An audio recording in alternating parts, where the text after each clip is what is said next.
Keeping you up to the minute on the campaign trail, Hillary Clinton made one thing crystal clear in her West Virginia victory speech. She is not dropping out anytime soon.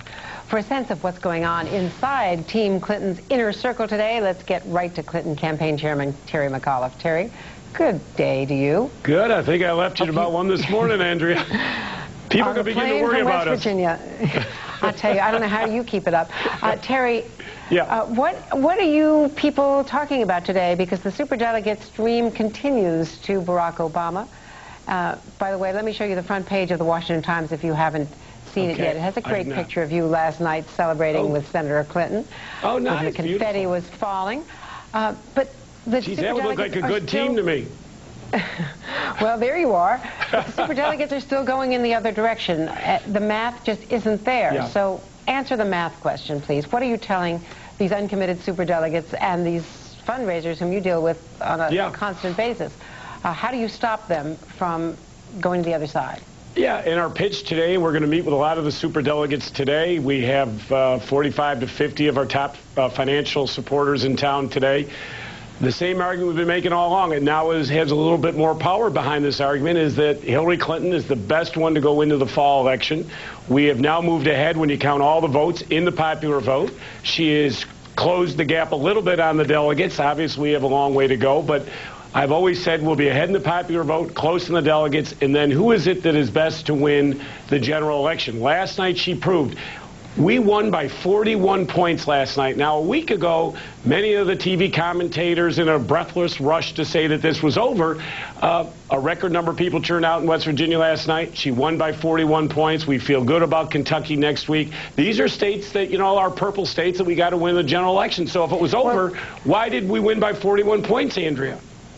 Terry, let me share with you a Quinnipiac national poll, which is what you're talking about, general election matchup.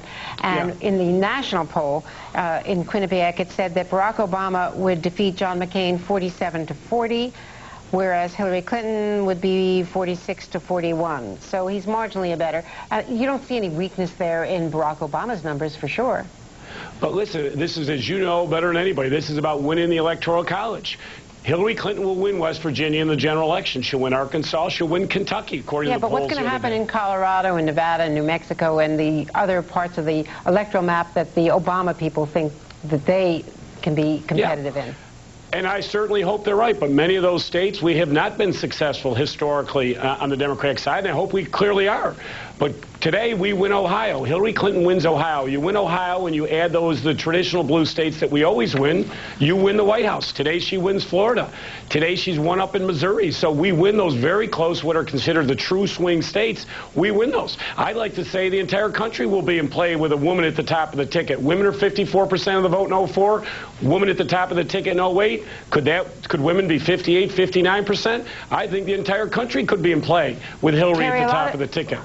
Terry, a lot of people are looking at the math today and saying that there is no path to the nomination for her, aside from changing the psychology, aside from doing what you're doing, a great sales job with superdelegates. So if it doesn't turn out, what does she want? Does she want to be, as E.J. Dionne was saying, a national leader in the Senate? Does she want to be, you know, what Teddy Kennedy was when in 1980 he went back to the Senate and became the greatest legislator, some would argue, on the Democratic side? Does she want to be vice president? What do you think, knowing her as well as you do, that she really wants? Yeah, and I spent the whole day with her yesterday. I flew down with her to West Virginia. I flew home with her last night. We had a celebratory drink together on the way home on the plane. It was great. I could tell you Hillary Clinton wants one thing. She wants to be the nominee of the Democratic Party and go on and win the general election so she can fight for all those people. Those people she talked about in her speech last night, the 11-year-old who sold his bike so he could give money to Hillary Clinton, the people she has met on the campaign trail who don't have health insurance. That's what she wants, and she is focused on that. Hillary is a very strong, Does she think that she could do it? Does she think she could do it, Terry, excuse me, as vice president on an Obama ticket? Well, I clearly would never bring that up to Hillary Clinton, and she's never brought that up to me. If you know Hillary Clinton, she is in fighting for folks, and she is not until that nominee is determined. And what I try to tell people, Andrea, until someone hits that magic number to be the nominee of the Democratic Party, this thing still goes on. In our history of our party, we've never asked someone to get out when the number hasn't been chosen. Why is it that Hillary Clinton should get out? She just won by 41 points last night. She's winning elections. You want to get Hillary out of the race? Then beat her. It's not that complicated. If he were to get to the magic number, whatever that number is, would she then, do you think, want to be a player in this campaign to the extent of being on the ticket if she were asked? Well, put the ticket aside. Does she want to be a player? Absolutely. And she has said that in every speech, Andrea, that if she's not the nominee, she and her entire family and all of us involved will be over to help Barack Obama on day one. Nothing matters more to Hillary Clinton. This isn't about Hillary Clinton. It's about getting universal health care and all those issues that she cares about. And whoever is the nominee of the Democratic Party, she is going to fight her heart and soul out for that. So, yes, she wants to be a huge player. She wants to be a huge player on the issues, fighting for health care. And she wants to be and bring all those right now, which is close to 17 million passionate supporters of Hillary Clinton. Think of it, 17 million people have come out to support her, and they're passionate for her.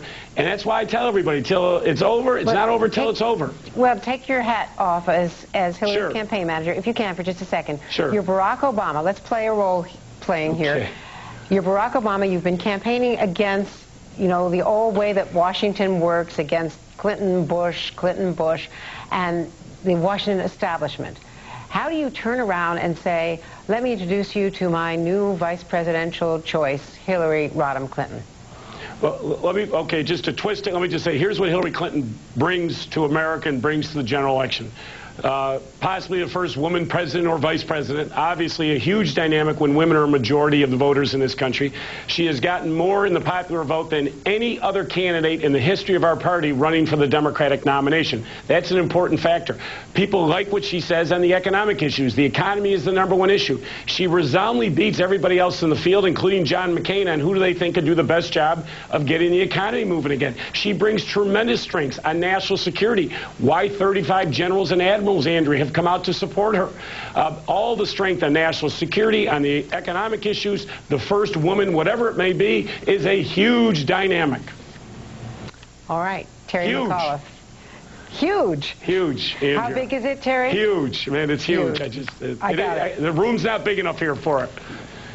Too big to describe. Too big to describe. Thank you, Andrea. Thank you very much, Terry Mcauliff.